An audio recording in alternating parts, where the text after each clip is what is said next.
我叫阿 Ben， 今年47歲，我而家係做緊呢個建築嘅。10年前我有過呢個小中風，亦都做過呢個心臟嘅手術。差唔多1年前，我朋友介紹呢個何美加俾我，佢自己本身佢食到呢個三高咧，全部嘅指數係好靚嘅，所以我就講以一個嘗試嘅心態嚟嘗試下，睇可唔可以幫到自己啦。我食咗差唔多成幾個月啦，所以我感覺到我冇咗頭痛咗，頭暈亦都唔會再出現咗。我就翻嚟揾醫生嚟 check， 佢真係嚇到下，哇！點解你嘅膽固醇可以去到5咧？仲有你嘅血壓嗰啲全部都好靚。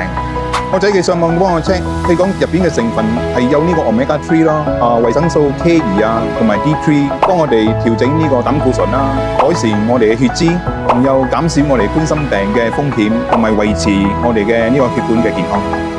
繼續食咯，咁好嘅產品，譬如公司有咁多嘅呢個 certificate 大公司嚟噶嘛，唔使驚噶啦。